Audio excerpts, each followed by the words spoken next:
ಹುಡುಕಾಟ ಪ್ರಾರಂಭಿಸಿದ್ದು within 2 hours ಒಳಗಡೆನೆ ಸೌಜನ್ಯ ಸಿಗ್ತಾಳೆ. ಆದ್ರೆ ಶವ ಆಗಿ ಅವಳ ಕೈಗಳನ್ನ ಅವಳದೇ ದುಪಟ್ಟ ಅಂಡ್ ID ಕಾರ್ಡ್ ಇಂದ ಮರಕ್ಕೆ ಕಟ್ಟಿರ್ತಾರೆ.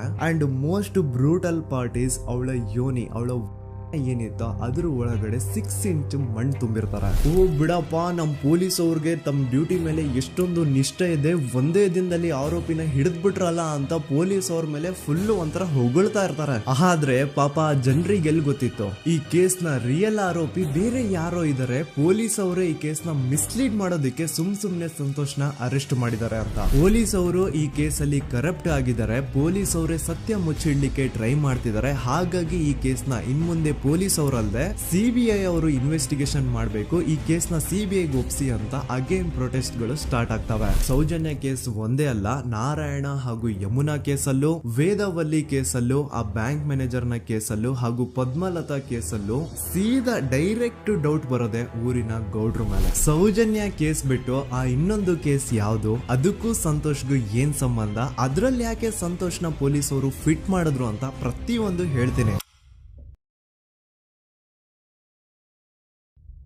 ನಾನು ಈ ಚಾನೆಲ್ ನ ಸ್ಟಾರ್ಟ್ ಮಾಡಿದಾಗಿಂದ one of the most requested video ಬಂದು ಸೌಜನ್ಯ ಕೇಸ್ ಬಗ್ಗೆ. ಸರಿ, ನಮ್ ದೂತ ಸಭೆಯ ಪ್ರಜೆಗಳು ಇಷ್ಟೊಂದು ಕೇಳ್ತಿದಾರಲ್ಲ, ಈ ಒಂದು ಕೇಸ್ ಬಗ್ಗೆನೂ ವಿಡಿಯೋ ಮಾಡುವ ಅಂತ ಸೌಜನ್ಯ ಕೇಸ್ ಬಗ್ಗೆ ನಾನು ರಿಸರ್ಚ್ ಸ್ಟಾರ್ಟ್ ಮಾಡಿದೆ. ಅಂಡ್ ಟ್ರಸ್ಟ್ ಮೀ, ಎಷ್ಟೊಂದು ಕಾಂಪ್ಲೆಕ್ಸ್ ಈ ಒಂದು ಕೇಸ್ ಇದೆ ಅಂತಂದ್ರೆ ನನ್ ತಲೆನೇ ಕೆಟ್ಬಿಡ್ತು. ಬಟ್ ಡೋಂಟ್ ವರಿ, ನಿಮ್ಗಂತೂ ಪ್ರತಿ ಒಂದನ್ನ ತುಂಬಾ ಸಿಂಪಲ್ ಆಗಿ ಅರ್ಥ ಮಾಡಿಸ್ತೇನೆ. ಅನ್ಕೊಳ್ಳಿ, ಒಂದು ಊರು, ಆ ಊರಲ್ಲಿ ಒಂದು ಗೌಡ್ರ ಕುಟುಂಬ ಇದೆ. ಅಂಡ್ ಆ ಗೌಡ್ರ ಕುಟುಂಬ ತುಂಬಾನೇ ಪವರ್ಫುಲ್, ಲೈಕ್ ನಾವು ಮೂವೀಸ್ ಅಲ್ಲಿ ನೋಡ್ತೀವಲ್ಲ ಹಂಗೆ. ಸೊ ಗೌಡ್ರ ಊರು ಬಂದು ಧರ್ಮಸ್ಥಳ ಅಂತ. ಆ ಒಂದು ಊರಲ್ಲಿ ಇವ್ರಿಗೆ ಸಖತ್ ಕಂಟ್ರೋಲ್ ಇರುತ್ತೆ. ಈವನ್ ಅದೇ ಒಂದು ರೀಜನ್ ಅಲ್ಲಿ ಇರುವಂತಹ ಒಂದು ತುಂಬಾನೇ ಪಾಪ್ಯುಲರ್ ದೇವಸ್ಥಾನನು ಸಹ ಇವರೇ ಕಂಟ್ರೋಲ್ ಮಾಡ್ತಿರ್ತಾರೆ. ಆ ಒಂದು ದೇವಸ್ಥಾನ ಇಂದ ಈ ಗೌಡ್ರ ಕುಟುಂಬಕ್ಕೆ ಎಷ್ಟೊಂದು ದುಡ್ಡು ಬರ್ತಾ ಇರುತ್ತೆ ಅಂತಂದ್ರೆ, ಅದೇ ದುಡ್ಡಲ್ಲಿ ಇವರು ಬೇಜನ್ ಪ್ರೈವೇಟ್ ಪ್ರೈಮರಿ ಅಂಡ್ ಹೈಸ್ಕೂಲ್ಸ್ ನ ಸ್ಥಾಪನೆ ಮಾಡಿರ್ತಾರೆ, ಬೇಜನ್ ಪ್ರೈವೇಟ್ ಮೆಡಿಕಲ್ ಕಾಲೇಜಸ್ ಇರ್ತವೆ, ಅಂಡ್ ಬೇಜನ್ ಪ್ರೈವೇಟ್ ದೊಡ್ಡ ಹಾಸ್ಪಿಟಲ್ಸ್ ಇರ್ತವೆ. ಒಟ್ಟಲ್ಲಿ ಹೇಳ್ಬೇಕು ಅಂತಂದ್ರೆ ದುಡ್ಡಿನ ಸುರಿಮಳೆ ಇವ್ರಿಗೆ. ನೋಡಿ, ನಮ್ಮ ಭಾರತ ದೇಶದಲ್ಲಿ ಒಂದು ಕಾನೂನಿದೆ,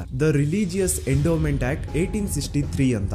ಬೇಸಿಕಲಿ ಈ ಒಂದು ಕಾನೂನು ಏನ್ ಹೇಳುತ್ತೆ ಅಂತಂದ್ರೆ, ಭಾರತದಲ್ಲಿ ಯಾವ್ದೆಲ್ಲ ಹಿಂದೂ ಟೆಂಪಲ್ಸ್ ಇದಾವೋ ಅವೆಲ್ಲ ಗವರ್ಮೆಂಟ್ ಪ್ರಾಪರ್ಟಿ. ಆ ಹಿಂದೂ ಟೆಂಪಲ್ಸ್ ನ ಮ್ಯಾನೇಜ್ಮೆಂಟ್ ಎಲ್ಲ ಗವರ್ಮೆಂಟ್ ಕೈಗೆ ಹೋಗಿ ಗವರ್ಮೆಂಟ್ ಡಿಸೈಡ್ ಮಾಡುತ್ತೆ ಆ ಮ್ಯಾನೇಜ್ಮೆಂಟ್ ಅಲ್ಲಿ ಯಾರ್ ಕೆಲ್ಸಕ್ಕೆ ಇರಬೇಕು, ಯಾರ್ ಕೆಲ್ಸಕ್ಕೆ ಇರಬಾರ್ದು, ಅಂಡ್ ಆ ಟೆಂಪಲ್ ಇಂದ ಬರ್ತಿರುವಂತಹ ಡೊನೇಷನ್ ಅಮೌಂಟ್ ನ ಏನ್ ಮಾಡಬೇಕು ಅಂತ. ಸೊ ಈ ಒಂದು ಕಾನೂನಿನ ಪ್ರಕಾರ ಗವರ್ಮೆಂಟ್ ಇಂಡಿಯಾದಲ್ಲಿ ಇರುವಂತಹ ಆಲ್ಮೋಸ್ಟ್ ಎಲ್ಲಾ ಹಿಂದೂ ಟೆಂಪಲ್ಸ್ ನ ತನ್ನ ಕಂಟ್ರೋಲ್ ಅಲ್ಲಿ ತಗೋತಾ ಇರ್ಬೇಕಾದ್ರೆ ಗವರ್ಮೆಂಟ್ ಅಫಿಷಿಯಲ್ಸ್ ಧರ್ಮಸ್ಥಳ ಶ್ರೀ ಮಂಜುನಾಥ ದೇವಸ್ಥಾನಕ್ಕೂ ರೀಚ್ ಔಟ್ ಮಾಡ್ತಾರೆ. ಅಂಡ್ ಆಗ ಇಷ್ಟು ದಿನ ಟೆಂಪಲ್ ನ ಕಂಟ್ರೋಲ್ ಮಾಡ್ತಿದ್ದಂತಹ ಆ ಗೌಡ್ರ ಕುಟುಂಬ ಏನ್ ಹೇಳುತ್ತೆ ಗೊತ್ತಾ, ಇಲ್ಲ ಇದು ಹಿಂದೂ ಟೆಂಪಲ್ ಅಲ್ಲ, ಇದು ಜೈನ್ ಫ್ಯಾಮಿಲಿಗೆ ಬಿಲಾಂಗ್ ಮಾಡುವಂತಹ ಒಂದು ಪ್ರೈವೇಟ್ ಟೆಂಪಲ್ ಅಂತ ಹೇಳ್ತಾರೆ. ನಾನು ಇಷ್ಟು ದಿನ ಧರ್ಮಸ್ಥಳ ಶ್ರೀ ಮಂಜುನಾಥ ದೇವಸ್ಥಾನ ಒಂದು ಹಿಂದೂ ಟೆಂಪಲ್ ಅಂತ ಅನ್ಕೊಂಡಿದ್ದೆ. ಆದ್ರೆ ಈಗಷ್ಟೇ ನನಗೂ ಗೊತ್ತಾಗಿದ್ದು ಇದು ಹಿಂದೂ ಟೆಂಪಲ್ ಅಲ್ಲ, ಇದು ಒಂದು ಜೈನ್ ಫ್ಯಾಮಿಲಿಗೆ ಬಿಲಾಂಗ್ ಮಾಡುವಂತಹ ಪ್ರೈವೇಟ್ ಜೈನ್ ಟೆಂಪಲ್ ಅಂತ.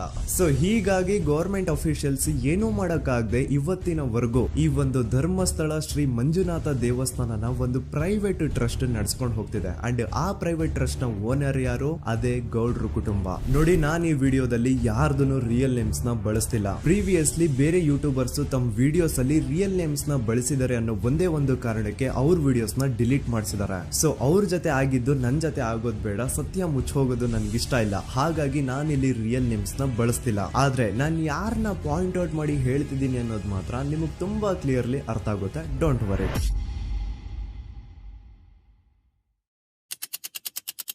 ದಿನಾಂಕ 9/10/2012. A very normal day for everyone except Soujanya.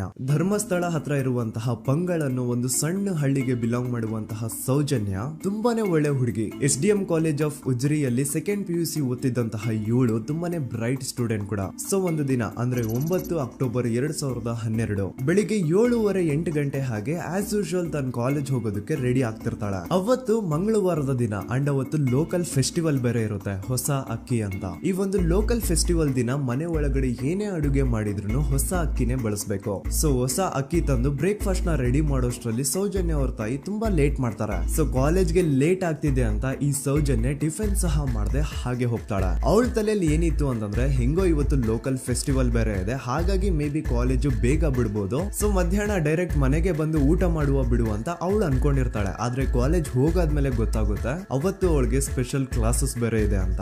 Soujanya breakfast ಕೂಡ ಮಾಡಿರಲ್ಲ ಅಂಡ್ ಲಂಚ್ ಬಾಕ್ಸ್ ಕೂಡ ತಂದಿರಲ್ಲ. ಹಾಗಾಗಿ ಲಂಚ್ ಟೈಮ್ ಅಲ್ಲಿ ಸೌಜನ್ಯನ ಒಬ್ಳು ಫ್ರೆಂಡ್ ಜಾನ್ವಿ ತಾನ್ ತಂದಿರುವಂತಹ ಲಂಚ್ ಬಾಕ್ಸ್ ಅಲ್ಲಿ ಒಂದಿಷ್ಟು ಲಂಚ್ ನ ಆಫರ್ ಮಾಡ್ತಾಳೆ. ಆದ್ರೆ ಸೌಜನ್ಯ ಪರವಾಗಿಲ್ಲ ನೀನ್ ತಿನ್ನು, ನಾನ್ ಮನೆಗೆ ಹೋಗ್ಬಿಟ್ಟು ಊಟ ಮಾಡ್ಕೊಂತೀನಿ ಅಂತ ಹೇಳ್ತಾಳೆ. ಸುಮಾರು ಮಧ್ಯಾಹ್ನದ 3:45ಕ್ಕೆ ಕಾಲೇಜ್ ಬಿಡುತ್ತೆ. ಸೌಜನ್ಯ ಕಾಲೇಜ್ ಇಂದ ಬಸ್ ಅಲ್ಲಿ ಬಂದು ನೇತ್ರಾವತಿ ಬಸ್ ಸ್ಟಾಪ್ ಹತ್ರ ಇಳ್ಕೋತಾಳೆ. ಅವಳ ಜೊತೆ ಅವಳ ಕ್ಲಾಸ್ ಮೇಟ್ಸ್ ಅಂಡ್ ಫ್ರೆಂಡ್ಸ್ ಎಲ್ಲ ಇರ್ತಾರೆ. ಸೊ ಅವ್ರಿಗೆಲ್ಲ ಬಾಯ್ ಹೇಳ್ಬಿಟ್ಟು ಸೌಜನ್ಯ ತನ್ನ ಮನೆ ಕಡೆಗೆ ಹೊರಡ್ತಾಳೆ. ನೇತ್ರಾವತಿ ಬಸ್ ಸ್ಟಾಪ್ ಇಂದ ಸೌಜನ್ಯ ಮನೆಗೆ 20 ಮಿನಿಟ್ಸ್ ನ ವಾಕ್ ಇರುತ್ತೆ. ಮ್ಯಾಕ್ಸ್ ಟು ಮ್ಯಾಕ್ಸ್ 30 ಮಿನಿಟ್ ಹಿಡಿಬಹುದು. ಸೊ ಸೌಜನ್ಯ ನಡ್ಕೊಂಡು ಮನೆ ಕಡೆಗೆ ಹೋಗ್ತಾ ಇರ್ತಾಳೆ. ಒಂದ್ ಸ್ವಲ್ಪ ದೂರದಲ್ಲಿ ಪ್ರಕೃತಿ ಹಾಸ್ಪಿಟಲ್ ಅಂತ ಒಂದಿರುತ್ತೆ. ಅಲ್ಲಿನ ಸೆಕ್ಯೂರಿಟಿ ಗಾರ್ಡ್ ಸೌಜನ್ಯ ನಡ್ಕೊಂಡು ಹೋಗ್ತಾ ಇರೋದನ್ನ ನೋಡ್ತಾನೆ ಕೂಡ. ನಂತರ ಸೌಜನ್ಯ ಒಂದು 10 ನಿಮಿಷ ಹಂಗೆ ಮುಂದೆ ನಡ್ಕೊಂಡು ಹೋಗಾದ್ಮೇಲೆ ಸೌಜನ್ಯಗೆ ತನ್ನ ಮಾವ ಸಿಗ್ತಾರೆ. ಅವರು ಸೌಜನ್ಯನ ನೋಡಿ ಮಾತಾಡಿಸ್ತಾರೆ. ಯಾಕಮ್ಮ ಕಾಲೇಜಿಂದ ಇಷ್ಟು ಲೇಟ್ ಬರ್ತಿದೀಯಾ ಅಂತ ಕೇಳ್ತಾರೆ. ಆಗ ಸೌಜನ್ಯ ಇಲ್ಲ ಮಾವ, ಕಾಲೇಜಲ್ಲಿ ಸ್ಪೆಷಲ್ ಕ್ಲಾಸ್ ಇತ್ತು ಹಾಗಾಗಿ ಲೇಟ್ ಆಗ್ಬಿಡ್ತು ಅಂತ ಹೇಳಿ ಒಂದೆರಡು ಮಾತಾಡಿಸಿ ನಂತರ ತನ್ನ ಮನೆ ಕಡೆ ತಾನು ಹೊರಡ್ತಾಳ. ಈಗ ಆ ಒಂದು ಪಾಯಿಂಟ್ ಇಂದ ಸೌಜನ್ಯಗೆ ತನ್ನ ಮನೆ ಹೋಗ್ಲಿಕ್ಕೆ 10 ನಿಮಿಷ ಬೇಕು. ಮ್ಯಾಕ್ಸ್ ಟು ಮ್ಯಾಕ್ಸ್ 20 ಮಿನಿಟ್ ಅನ್ಕೊಳ್ಳಿ. 3:45ಕ್ಕೆ ಕಾಲೇಜ್ ಬಿಟ್ರೆ ಅರೌಂಡ್ 4:30ಗೆ ಮನೇಲಿ ಇರ್ಬೇಕಾಗಿದ್ದು ಹುಡುಗಿ 6:30-7 ಗಂಟೆ ಆಗಿದ್ರು ಮನೆಗೆ ಸೇರಿರಲ್ಲ. ಸೊ ಮನೇಲಿ ಸೌಜನ್ಯ ಅವ್ರ ತಾಯಿಗೆ ಟೆನ್ಷನ್ ಸ್ಟಾರ್ಟ್ ಆಗುತ್ತೆ. ಏನಪ್ಪಾ ಈ ಹುಡುಗಿ ಎಷ್ಟೊತ್ತಾದ್ರೂ ಇನ್ನು ಮನೆಗ್ ಬಂದಿಲ್ವಲ್ಲ ಅಂತ. ಸೊ ಅವ್ರೇನ್ ಮಾಡ್ತಾರೆ, ಸೌಜನ್ಯ ಅವ್ರ ತಂದೆ ಕಾಲ್ ಮಾಡ್ಬಿಟ್ಟು ರೀ ಹಿಂಗೆ 3:30-4 ಗಂಟೆಗೆ ಕಾಲೇಜ್ ಇಂದ ಮನೆಗ್ ಬರ್ತಿದ್ದಿದ್ ನಮ್ ಹುಡುಗಿ ಇವತ್ತು 7 ಗಂಟೆ ಆದ್ರೂ ಇನ್ನು ಮನೆಗ್ ಬಂದಿಲ್ಲ, ನೀವು ಸ್ವಲ್ಪ ಬೇಗ ಮನೆಗ್ ಬಂದು ವಿಚಾರಿಸಿ ಅಂತ ಗಾಬ್ರಿಲಿ ಹೇಳ್ತಾರೆ. ಸರಿ ಅಂತ ಸೌಜನ್ಯ ಅವ್ರ ತಂದೆ ಮನೆಗ್ ಬಂದ್ಬಿಟ್ಟು ಸೌಜನ್ಯನ ಫ್ರೆಂಡ್ಸ್ ಕ್ಲಾಸ್ ಮೇಟ್ಸ್ ಯಾರ್ದೆಲ್ಲ ಅವ್ರ ಹತ್ರ ನಂಬರ್ ಇರುತ್ತೋ ಅವ್ರಿಗೆಲ್ಲ ಕಾಲ್ ಮಾಡ್ಬಿಟ್ಟು ಸೌಜನ್ಯ ಬಗ್ಗೆ ಕೇಳ್ತಾರೆ. ನಮ್ ಹುಡುಗಿ ಏನಾದ್ರೂ ನಿಮ್ ಮನೆಗ್ ಬಂದಿದ್ದಾಳ ಅಮ್ಮ ಅಂತ. ಆದ್ರೆ ಸೌಜನ್ಯನ ಫ್ರೆಂಡ್ಸ್ ಅಂಡ್ ಕ್ಲಾಸ್ ಮೇಟ್ಸ್ ಎಲ್ಲ ಇಲ್ಲ ಅಂಕಲ್ ನಮ್ಮ ಮನೆಗಂತೂ ಸೌಜನ್ಯ ಏನು ಬಂದಿಲ್ಲ, ಅವಳು ಬಸ್ ಸ್ಟಾಪ್ ಇಂದ ಸೀದಾ ನಿಮ್ ಮನೆ ಕಡೆಗೇನೆ ಹೊರಟ್ಲಲ್ವಾ, ಯಾಕೆ ಇನ್ನೂ ಬಂದಿಲ್ವಾ ಅಂತ ಕೇಳ್ತಾರ. ಆಗ ಸೌಜನ್ಯ ಅವ್ರ ತಂದೆ ಇಲ್ಲಮ್ಮ ಬಂದಿಲ್ಲ ಹಾಗಾಗಿನೇ ಕಾಲ್ ಮಾಡಿರೋದು ಅಂತ ಹೇಳಿ ಕಾಲ್ ಕಟ್ ಮಾಡ್ತಾರ. ದೆನ್ ಸೌಜನ್ಯ ಅವ್ರ ತಂದೆ ಸೌಜನ್ಯ ಅವ್ರ ಮಾವ ಕಾಲ್ ಮಾಡ್ತಾರ. ಅಳಿಯ ಎಲ್ಲಿದ್ಯಾ, ನನ್ ಮಗಳು ಇನ್ನು ಮನೆಗ್ ಬಂದಿಲ್ಲ, ನೀನೇನಾದ್ರೂ ಅವಳನ್ನ ನೋಡ್ದ ಅಂತ ಕೇಳ್ತಾರ. ಆ ಕಡೆಯಿಂದ ಅವರು ಸೌಜನ್ಯನ ಮಾವ ಹೇಳ್ತಾರೆ, ಹ್ಞೂ ನಾನ್ ನೋಡ್ದೆ, 4:15 ಹಾಗೆ ಆ ಹುಡುಗಿ ಕಾಲೇಜ್ ಇಂದ ಬರ್ಬೇಕಾದ್ರೆ ನನಗ್ ಕಾಣಿಸಿದ್ಲು, ನಾನ್ ಸ್ವಲ್ಪ ಮಾತಾಡ್ದೆ ಅವಳ ಹತ್ರ, ಅದಾದ್ಮೇಲೆ ಅವಳು ಮನೆ ಕಡೆ ಹೋದ್ಲಲ್ಲ, ಯಾಕೆ ಇನ್ನೂ ಬಂದಿಲ್ವಾ ಅಂತ ಅವರೇ ಉಲ್ಟಾ ಕ್ವಶನ್ ಕೇಳ್ತಾರ. ಈ ಕಡೆ ಸೌಜನ್ಯ ಅವ್ರ ತಂದೆ ಇಲ್ಲ 7 ಗಂಟೆ ಆದ್ರೂ ಮಗು ಇನ್ನು ಮನೆಗ್ ಬಂದಿಲ್ಲ, ನಮ್ಗೆ ಯಾಕೋ ತುಂಬಾ ಗಾಬರಿ ಆಗ್ತಿದೆ, ನೀನೊಂದ್ ಕೆಲ್ಸ ಮಾಡು ನಮ್ಮವ್ರನ್ನೆಲ್ಲ ಸೇರ್ಸು ಎಲ್ರೂ ಸೇರಿ ಹುಡುಕುವ ಅವಳನ್ನ ಅಂತ ಸುಮಾರು ರಾತ್ರಿ 7 ಗಂಟೆಯಿಂದ ಹಿಡಿದು 11 ಗಂಟೆವರೆಗೂ ಸೌಜನ್ಯನ ಮನೆಯವರು ಅಂಡ್ ಊರಿನ ಜನ 200-300 ಜನ ಸೇರ್ಕೊಂಡು ಸೌಜನ್ಯನ ಹುಡುಕ್ತಾರೆ. ಆದ್ರೆ ಸೌಜನ್ಯನ ಒಂದು ಸುಳಿವು ಸಿಗಲ್ಲ. ಸೊ ಕೊನೆಗೆ ಸಹಾಯ ಕೇಳ್ತಾ ರಾತ್ರಿ 11 ಗಂಟೆ ಹಾಗೆ ಸೌಜನ್ಯನ ತಂದೆ ತಾಯಿ ಅಂಡ್ ಊರಿನ ಜನ ಎಲ್ಲ ಬೆಳ್ತಂಗಡಿ ಪೊಲೀಸ್ ಸ್ಟೇಷನ್ ಹತ್ರ ಹೋಗ್ತಾರ. ಅಲ್ಲಿ ಪೊಲೀಸ್ ಅವ್ರ ಹತ್ರ ಕಾಲೇಜ್ ಹೋಗಿದ್ ನಮ್ ಹುಡುಗಿ ಇಷ್ಟೊತ್ತಾದ್ರೂ ಇನ್ನು ಮನೆಗ್ ಬಂದಿಲ್ಲ, ಎಷ್ಟು ಹುಡುಕಿದ್ರು ಸಿಗ್ತಾ ಇಲ್ಲ, ಸೊ ಪ್ಲೀಸ್ ಒಂದು ಮಿಸ್ಸಿಂಗ್ ರಿಪೋರ್ಟ್ ನ ಫೈಲ್ ಮಾಡಿ ನಮ್ ಹುಡುಗಿನ ಹುಡುಕೊಡಿ ಅಂತ ಕೇಳ್ಕೊತಾರ. ಆದ್ರೆ ಪೊಲೀಸ್ ಅವರು ಒಪ್ಪಲ್ಲ. ಇಲ್ಲ ಯಾವುದೇ ಪರ್ಸನ್ ಮಿಸ್ಸಿಂಗ್ ಆದ್ರೆ ಆಫ್ಟರ್ 24 ಅವರ್ಸ್ ಆದ್ಮೇಲೆನೆ ರಿಪೋರ್ಟ್ ಫೈಲ್ ಮಾಡಕ್ಕಾಗೋದು. ಸೊ ನೀವ್ ಒಂದ್ ಕೆಲ್ಸ ಮಾಡಿ, ಈಗ ಮನೆಗ್ ಹೋಗಿ ನಾಳೆ ಬೆಳಿಗ್ಗೆವರೆಗೂ ನೋಡಿ, ನಾಳೆ ಬೆಳಿಗ್ಗೆವರೆಗೂ ನಿಮ್ ಮಗಳು ನಿಮ್ ಮನೆಗ್ ಬಂದಿಲ್ಲ ಅಂತಂದ್ರೆ ಆಗ ಬಂದ್ಬಿಟ್ಟು ಮಿಸ್ಸಿಂಗ್ ರಿಪೋರ್ಟ್ ನ ಫೈಲ್ ಮಾಡಿಸಿ ಅಂತ ಹೇಳಿ ಕಳಿಸ್ತಾರ. ಆಗ ಆಲ್ಮೋಸ್ಟ್ ಮಿಡ್ ನೈಟ್ ಆಗಿರೋದ್ರಿಂದ ಅಂಡ್ ಮಳೆ ಬೇರೆ ತುಂಬಾ ಜೋರಾಗಿ ಬರ್ತಾ ಇರುತ್ತೆ. ಸೊ ಈ ಸಿಚುವೇಶನ್ ಅಲ್ಲಿ ಸೌಜನ್ಯನ ಹುಡುಕ್ಲಿಕ್ಕೆ ಆಗಲ್ಲ. ನಾಳೆ ಬೆಳಿಗ್ಗೆ ಸೇರ್ಕೊಂಡು ಅಗೇನ್ ಎಲ್ರು ಸೌಜನ್ಯನ ಹುಡುಕುವ ಅಂತ ಸೌಜನ್ಯನ ಮನೆಯವರು ಅಂಡ್ ಊರಿನ ಜನ ಎಲ್ರು ತಮ್ಮ ಮನೆಗೆ ಹೋಗ್ಬಿಡ್ತಾರ. ನೆಕ್ಸ್ಟ್ ದಿನ ಅಂದ್ರೆ 10 ಅಕ್ಟೋಬರ್ 2012 ಬುಧವಾರದ ದಿನ ಬೆಳಿಗ್ಗೆ 10 ಗಂಟೆ ಹಾಗೆ ಸೌಜನ್ಯನ ಮನೆಯವರು ಅಂಡ್ ಊರಿನ 200-300 ಜನ ಸೇರ್ಕೊಂಡು ಅಗೇನ್ ಸೌಜನ್ಯಗೋಸ್ಕರ ಹುಡುಕಾಟ ಸ್ಟಾರ್ಟ್ ಮಾಡ್ತಾರ. ಹುಡುಕಾಟ ಪ್ರಾರಂಭಿಸಿದ್ದು ವಿತಿನ್ 2 ಅವರ್ಸ್ ಒಳಗಡೆನೆ ಸೌಜನ್ಯ ಸಿಗ್ತಾಳೆ. ಆದ್ರೆ ಶವ ಆಗಿ ಆ 200-300 ಊರಿನ ಜನ ಎಲ್ಲ ಸೇರ್ಕೊಂಡು ಏನ್ ಸೌಜನ್ಯನ ಹುಡುಕ್ತಾ ಇದ್ರು ಅದ್ರಲ್ಲಿ ಯಾರೋ ಒಬ್ರಿಗೆ ಸೌಜನ್ಯನ ಮನೆಯಿಂದ ಕೇವಲ 10 ನಿಮಿಷ ದೂರದಲ್ಲಿರುವಂತಹ ಒಂದು ಹಳ್ಳನ ದಡದಲ್ಲಿ ಸೌಜನ್ಯನ ಸೌಜನ್ಯನ ಮೃತದೇಹ ಸಿಗುತ್ತೆ. ಈಗ ಸತ್ತಿರುವಂತಹ ಸೌಜನ್ಯನ ಡೆಡ್ ಬಾಡಿ ಯಾವ ಒಂದು ಕಂಡೀಷನ್ ಅಲ್ಲಿ ಇತ್ತು ಅಂತ ಹೇಳ್ತೀನಿ, ಸ್ವಲ್ಪ ಗಮನ ಇಟ್ಟು ಕೇಳಿಸ್ಕೊಳ್ಳಿ. ಅವಳ ಕೈಗಳನ್ನ ಅವಳದೇ ದುಪಟ್ಟ ಅಂಡ್ ID ಕಾರ್ಡ್ ಇಂದ ಮರಕ್ಕೆ ಕಟ್ಟಿರ್ತಾರೆ. ಅವಳ ಬಾಡಿ ಎಲ್ಲ ನೇಕೆಡ್ ಇರುತ್ತೆ, ಮೈ ಮೇಲೆ ಸರಿಯಾದ ಬಟ್ಟೆ ಇರಲ್ಲ, ಮೈ ಮೇಲೆ ಮಲ್ಟಿಪಲ್ ಕಟ್ ಮಾರ್ಕ್ಸ್ ಇರುತ್ತೆ, ತುಂಬಾ ಜೋರಾಗಿ ಹೊಡೆದಿರುವಂತಹ ಗಾಯಗಳು ಮೈ ಮೇಲೆ ಎದ್ದು ಕಾಣಿಸ್ತಿರ್ತವೆ. ಅವಳ ರಿಪ್ಸ್ ಎದೆ ಭಾಗದ ಮೂಳೆಗಳೆಲ್ಲ ಮುರಿದು ಹೋಗ್ಬಿಟ್ಟಿರ್ತವೆ. And most brutal part is ಅವಳ ಯೋನಿ, ಅವಳ ಏನಿತ್ತೋ ಅದ್ರ ಒಳಗಡೆ 6 ಇಂಚ್ ಮಣ್ಣು ತುಂಬಿರ್ತಾರೆ. ಆ ಬಾಡಿ ಕಂಡೀಷನ್ ನ ನೋಡಿದಾದ್ಮೇಲೆ ಒಂದಂತೂ ತುಂಬಾ ಕ್ಲಿಯರ್ ಆಗಿ ಅರ್ಥ ಆಗುತ್ತೆ, ಅವಳನ್ನ ಯಾರೋ ತುಂಬಾ ಫೋರ್ಸ್ಫುಲಿ ಮಾಡಿ ನಂತರ ನಿರ್ದಯವಾಗಿ ಸಾಯಿಸಿದ್ದಾರೆ ಅಂತ. ಇಲ್ಲಿ ಕ್ರಿಮಿನಲ್ಸ್ ನ ಬುದ್ಧಿವಂತಿಕೆ ನೋಡಿ ಪೊಲೀಸ್ ಅವ್ರಿಗೆ ಏನೂ ಸುಳಿವು ಸಿಗ್ಬಾರ್ದು ಅಂತ ಅವಳ ಯೋನಿ ಒಳಗಡೆ 6 ಇಂಚ್ ಅಷ್ಟು ಮಣ್ಣು ತುಂಬ ಹೋಗಿರ್ತಾರೆ. ಸೊ ದೆನ್ ಪೊಲೀಸ್ ಅವ್ರಿಗೆ ವಿಷಯ ಗೊತ್ತಾಗುತ್ತೆ. ಅವರು ಸ್ಪಾಟ್ ಗೆ ಬಂದು ಸೌಜನ್ಯನ ಬಾಡಿನ ರಿಕವರ್ ಮಾಡಿ ಆ ಒಂದು ಸ್ಪಾಟ್ ನ ಕಂಪ್ಲೀಟ್ ಸೀಸ್ ಮಾಡ್ತಾರೆ. ಒಬ್ಳು ಸಾಮಾನ್ಯ ಮಿಡಲ್ ಕ್ಲಾಸ್ ಹುಡುಗಿ, ಒಬ್ಳು ವೆರಿ ಬ್ರೈಟ್ ಸ್ಟೂಡೆಂಟ್ ನ ಈ ಮಟ್ಟಿಗೆ ಇಷ್ಟು ನಿರ್ದಯವಾಗಿ ಸಾಯಿಸಿರೋದು ಯಾರು?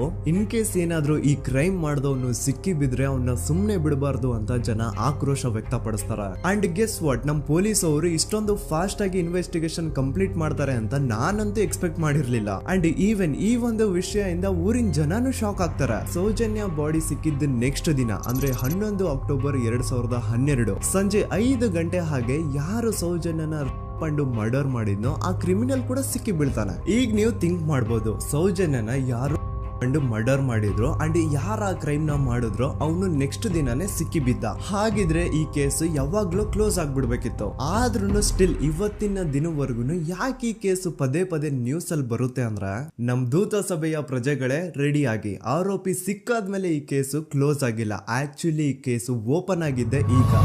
ನೋಡಿ, ಸೌಜನ್ಯನ ಬಾಡಿ ಸಿಕ್ಕಿದ್ದು ನೆಕ್ಸ್ಟ್ ದಿನ ಅಂದ್ರೆ 11 ಅಕ್ಟೋಬರ್ 2012 PSI ಯೋಗೇಶ್ ಅವರು ಯಾರನ್ನ ಈ ಕೇಸಲ್ಲಿ ಅರೆಸ್ಟ್ ಮಾಡಿದ್ರು ಅಂದ್ರೆ ಆತನ ಹೆಸರು ಬಂದು ಸಂತೋಷ್ ರಾವ್. 28-29 ವಯಸ್ಸಿರುವಂತಹ Santosh Rao first of all ಧರ್ಮಸ್ಥಳದವನು ಅಲ್ವೇ ಅಲ್ಲ, ಅವನು ಶೃಂಗೇರಿ ಅವನು. ಸಂತೋಷ್ ರಾವ್ ನ ತಂದೆ ಸ್ಕೂಲ್ ಟೀಚರ್ ಅಂಡ್ ತಾಯಿ ಹೌಸ್ ವೈಫ್.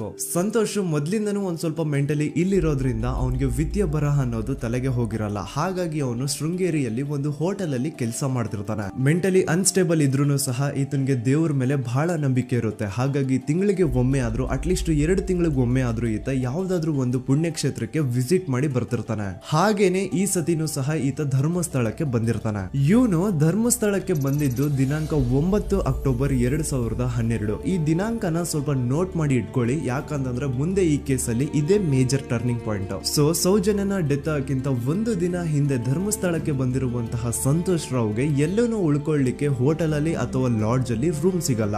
ರೀಸನ್ ಇಷ್ಟೇ, ಸಂತೋಷ್ ರಾವ್ ನೋಡ್ಲಿಕ್ಕೆ ಸ್ವಲ್ಪ ಮೆಂಟಲಿ ಅನ್ಸ್ಟೇಬಲ್ ಪರ್ಸನ್ ತರ ಇರ್ತಾನೆ. ಅವನ ಅವತಾರ, ಅವನ ವೇಷಭೂಷಣ ಅಷ್ಟು ಸರಿ ಇರಲ್ಲ. ಹಾಗಾಗಿ ಇವನ್ಗೆ ಯಾವುದೇ ಒಂದು ಹೋಟೆಲ್ ಅಲ್ಲಿ ಅಥವಾ ಲಾಡ್ಜ್ ಅಲ್ಲಿ ಎಲ್ಲಿನೂ ರೂಮ್ ಸಿಗಲ್ಲ. ಸೊ ಉಳ್ಕೊಳ್ಳೋಕೆ ಜಾಗ ಸಿಗದೆ ಇವನೇನ್ ಮಾಡ್ತಾನೆ, ಅಲ್ಲೇ ಹತ್ರದಲ್ಲಿರುವಂತಹ ಬಾಹುಬಲಿ ಬೆಟ್ಟಕ್ಕೆ ಹೋಗಿ ಅಲ್ಲಿರುವಂತಹ ಬಾಹುಬಲಿ ಸ್ಟ್ಯಾಚು ಹತ್ರನೇ ಆಶ್ರಯ ತಗೊಳ್ತಾನೆ. ಅಂಡ್ 1-2 ದಿನ ಅವನು ಅಲ್ಲೇ ಉಳ್ಕೋತಾನೆ ಕೂಡ. ಡೇ ಟೈಮ್ ಅಲ್ಲಿ ಧರ್ಮಸ್ಥಳಕ್ಕೆ ಬಂದು ಧರ್ಮಸ್ಥಳ ಶ್ರೀ ಮಂಜುನಾಥ ದೇವಸ್ಥಾನದಲ್ಲಿದ್ದು ಅಲ್ಲೇ ಪ್ರಸಾದ ಊಟ ಎಲ್ಲ ಮಾಡಿ ನಂತರ ನೈಟ್ ಆಗ್ತಿದ್ದಂಗೆ ಬಾಹುಬಲಿ ಬೆಟ್ಟಕ್ಕೆ ಹೋಗಿ ಆ ಸ್ಟ್ಯಾಚು ಹತ್ರನೇ ಮಲ್ಕೊಳ್ತಿರ್ತಾನೆ. ಸೊ ಒಂದು ದಿನ ಅಂದ್ರೆ 11 ಅಕ್ಟೋಬರ್ 2012 ಸಂಜೆ 5 ಗಂಟೆ ಹಾಗೆ ಈ ಸಂತೋಷ್ ರಾವ್ ತನ್ನ ಪಾಡಿಗೆ ತಾನು ಆ ಬೆಟ್ಟದ ಮೇಲೆ ಕೂತ್ಕೊಂಡು ಸೀನರೀಸ್ ನ ಎಂಜಾಯ್ ಮಾಡ್ತಾ ಇರಬೇಕಾದ್ರೆ ಯಾರೋ ಅದೇ ಊರಿನ 5 ಜನ ಕಿಡಿಗೇಡಿಗಳು ಬಂದು ಇವನ್ ಹತ್ರ ಜಗಳ ತೆಗಿತಾರ. ಈ 5 ಜನ ಯಾರು ಅಂತ ನಂತರ ಹೇಳ್ತೀನಿ. ಸೊ ಈ 5 ಜನ ಕಿಡಿಗೇಡಿಗಳು ಸಂತೋಷ್ ರಾವ್ ಹತ್ರ ಜಗಳ ತೆಗೆದು ಅವನ್ನ ಅವಾಚ್ಯ ಶಬ್ದಗಳಿಂದ ಬೈದು ಅವನ್ನ ಹೊಡೆದು, ಅಷ್ಟೇ ಸಾಲದೆ ಆ 5 ಜನ ಸಂತೋಷ್ ರಾವ್ನ ಪೊಲೀಸ್ ಸ್ಟೇಷನ್ಗೆ ಎಳ್ಕೊಂಡ್ ಬಂದು ಇವನು ನಾವು ಬಾಹುಬಲಿ ಬೆಟ್ಟಕ್ಕೆ ಅಂತ ಹೋಗಿದ್ರೆ ಅಲ್ಲಿ ನಮ್ಮ ಮೇಲೆ ಅಟ್ಯಾಕ್ ಮಾಡ್ದ, ಇವ್ನು ನೋಡ್ಲಿಕ್ಕೂ ಸಹ ಒಳ್ಳೆ ಸೈಕೋ ಕಿಲ್ಲರ್ ಇದ್ದಂಗಿದಾನೆ, ನಮ್ಗೆ ಯಾಕೋ ನಿನ್ನೆ ನಮ್ಮ ಊರಲ್ಲಿ ನಡೆದಿರುವಂತಹ ಘಟನೆ ಆ ಸೌಜನ್ಯನ ಪಂಡು ಮರ್ಡರ್ ಇವನೇ ಮಾಡಿದಾನೆ ಅಂತ ಡೌಟ್ ಬರ್ತಿದೆ ಅಂತ ಆ 5 ಜನ ಕಿಡಿಗೇಡಿಗಳು ಸಂತೋಷ್ ರಾವ್ನ ಪೊಲೀಸ್ ಅವ್ರ ಹತ್ರ ಹಾಕೊಡ್ತಾರ. ಅಂಡ್ ಪೊಲೀಸ್ ಅವ್ರು ಕೂಡ ಎಂತವ್ರು ನೋಡಿ, ಯಾರೋ 5 ಜನ ಕಿಡಿಗೇಡಿಗಳು ಬಂದು ಇವನೇ ಕೊಲೆ ಮಾಡಿದಾನೆ ಅಂತ ಹೇಳಿದ ತಕ್ಷಣ ಹಿಂದೆ ಮುಂದೆ ಕ್ರಾಸ್ ಚೆಕ್ ಮಾಡದೆ ಸಂತೋಷ್ ರಾವ್ನ ಅರೆಸ್ಟ್ ಮಾಡಿ ಸೌಜನ್ಯ ಕೇಸ್ ನ ಆರೋಪಿ ಸಿಕ್ಕಿದಾನೆ ಅಂತ ಎಲ್ಲಾ ಕಡೆ ಘೋಷಣೆ ಮಾಡ್ಬಿಡ್ತಾರ.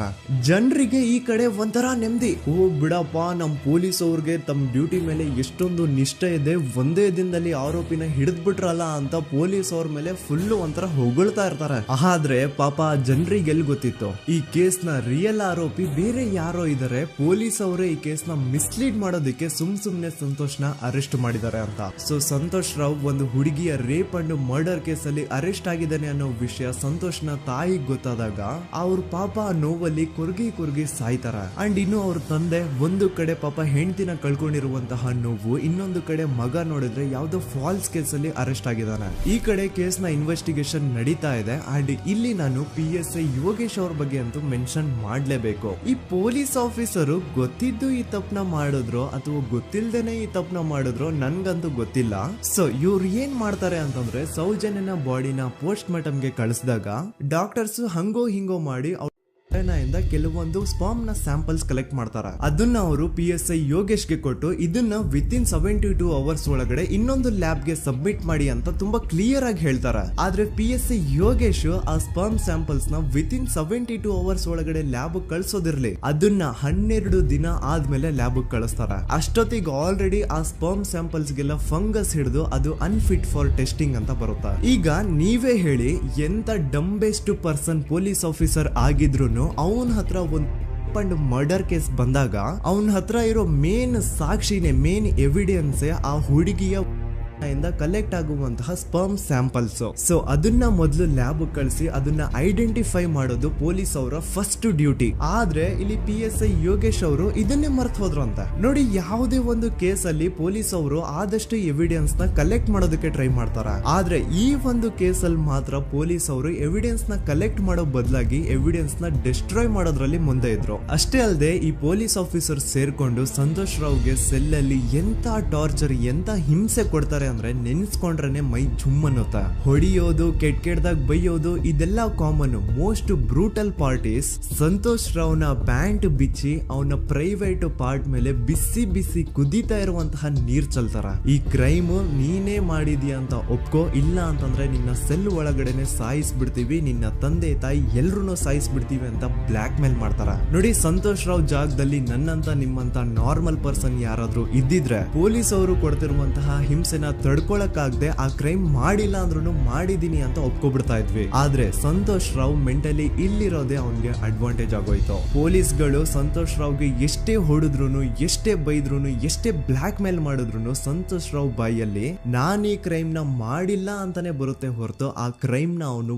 ಒಪ್ಕೊಳ್ಳೋದೇ ಇಲ್ಲ. ದೆನ್ ಕೋರ್ಟ್ ಟ್ರಯಲ್ಸ್ ಸ್ಟಾರ್ಟ್ ಆಗುತ್ತೆ. ಈ ಕ್ರೈಮ್ ನ ಸಂತೋಷೇ ಮಾಡಿದಾನೆ ಅಂತ ಸೌಜನ್ಯ ಕಡೆಯ ಲಾಯರ್ ವಾದ ಮಾಡ್ತಾನೆ. ಅದಕ್ಕೆ ಆಪೋಸಿಟ್ ಆಗಿ ಸಂತೋಷ್ ರಾವ್ ಕಡೆಯಿಂದ ಒಬ್ರು ಲಾಯರ್ ಇಲ್ಲ, ಸಂತೋಷ್ ರಾವ್ ಈ ಕ್ರೈಮ್ ನ ಮಾಡ್ಲಿಕ್ಕೆ ಸಾಧ್ಯನೇ ಇಲ್ಲ ಅಂತ ವಾದ ಮಾಡ್ತಿರ್ತಾರೆ. ಅಂಡ್ ಕೋರ್ಟ್ ಇಂದ ಆಚೆಗಡೆ ಸಂತೋಷ್ ರಾವ್ ನ ಅಗೇನ್ಸ್ಟ್ ಸ್ಟೂಡೆಂಟ್ಸ್ ಪ್ರೊಟೆಸ್ಟ್ ನಡೆಯುತ್ತೆ, ಪಬ್ಲಿಕ್ ಪ್ರೊಟೆಸ್ಟ್ ನಡೆಯುತ್ತೆ. ಅರೆಸ್ಟ್ ಆಗಿರುವಂತಹ ಸಂತೋಷ್ ರಾವ್ಗೆ ಗಲ್ಲಿಗೇರಿಸ್ರಿ ಅಂತ ಅವ್ರು ಡಿಮ್ಯಾಂಡ್ ಮಾಡ್ತಿರ್ತಾರೆ. ಸೊ ಹೀಗೆ ಒಂದು 2-3 ವರ್ಷ ಕಳೆದು ಹೋಗುತ್ತೆ. ನಂತರ ಒಂದು ಕೋರ್ಟ್ ಟ್ರಯಲ್ ಅಲ್ಲಿ ಸಂತೋಷ್ ರಾವ್ ಪರವಾಗಿ ಹೋರಾಡ್ತಿದ್ದಂತಹ ಲಾಯರ್ ಯಾಕೆ ಈ ಕೇಸ್ ಅಲ್ಲಿ ಸಂತೋಷ್ ಆರೋಪಿ ಅಲ್ಲ ಅಂತ ಪ್ರೂವ್ ಮಾಡ್ಲಿಕ್ಕೆ ಕೆಲವೊಂದು ಪಾಯಿಂಟ್ಸ್ ನ ಮುಂದೆ ಇಡ್ತಾರೆ. ಅದೇನಂತಂದ್ರೆ ಮೊದಲನೇದಾಗಿ ಸಂತೋಷ್ ರಾವ್ ಈ ಕ್ರೈಮ್ ನ ಮಾಡಿದಾನೆ ಅಂತ ಒಬ್ರು ಒಂದು ಐ ವಿಟ್ನೆಸ್ ಇರಲ್ಲ. ಇನ್ನೊಂದೇನು ಅಂತಂದ್ರೆ ಯಾವೊಂದು ಕಂಡೀಷನ್ ಅಲ್ಲಿ, ಯಾವೊಂದು ಬ್ರೂಟಲ್ ಕಂಡೀಷನ್ ಅಲ್ಲಿ ಸೌಜನ್ಯನ ಬಾಡಿ ಸಿಕ್ಕಿತ್ತೋ ಅದನ್ನ ಗಮನದಲ್ಲಿಟ್ಕೊಂಡು ಸ್ವಲ್ಪ ಪ್ರಾಕ್ಟಿಕಲ್ ಆಗಿ ಥಿಂಕ್ ಮಾಡಿದ್ರೆ ಆ ಒಂದು ಭೀಕರ ಕ್ರೈಮ್ ನ ಒಬ್ನೇ ಮಾಡ್ಲಿಕ್ಕೆ ಸಾಧ್ಯನೇ ಇಲ್ಲ. ಇನ್ನೊಂದು ಪಾಯಿಂಟ್ ಏನು ಅಂತಂದ್ರೆ ಸೌಜನ್ಯನ ಇಂದ ಪೊಲೀಸ್ ಅವ್ರಿಗೆ ಯಾವುದೇ ಸ್ಪರ್ಮ್ ಸ್ಯಾಂಪಲ್ ಸಿಗ್ಬಾರ್ದು ಅಂತ